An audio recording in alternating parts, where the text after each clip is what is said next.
Near the shores of the Dead Sea is the desert oasis of Ein Gedi. In the Bible, it's the hiding place of David and a place of inspiration for Solomon. To the north is Qumran, where the Dead Sea Scrolls were discovered, and to the south, the ruins of Herod's fortress at Masada.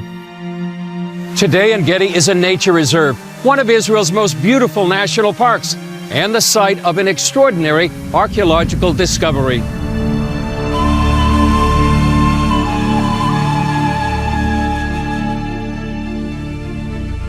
The ancient settlement of Ein Gedi was destroyed by a fire in the 7th century. After the fire, the settlement was abandoned until 1970, when the ruins of the community synagogue were excavated. They found within the synagogue the holy place, the Bama, with the Bible, and they found it all in ashes. And in the ashes, they found a hoard of coins, they found a menorah, and they found a massive amount of ashes that already then they suspected were a scroll. But it was ashes. Forensics experts tried to decipher the rolled-up scroll, which looked like a cigar. But in 1970, the technology was limited, so eventually the scroll was stored at the Israel Museum.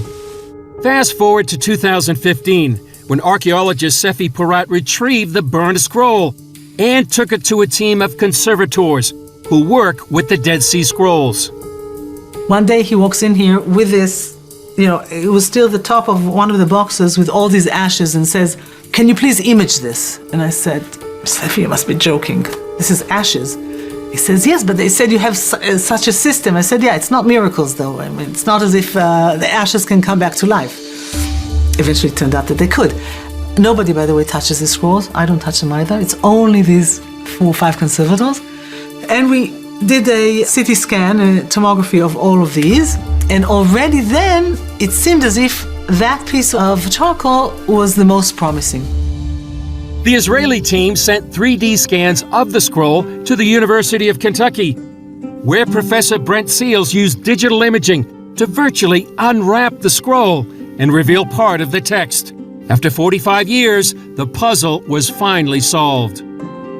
He actually looked and saw that within these layers, he could decipher, he could pull out a layer that eventually turned out to be the first chapter of the book of Leviticus. And you can see it, you can read it. How do we know? Because we can read it now. It was amazing. To me,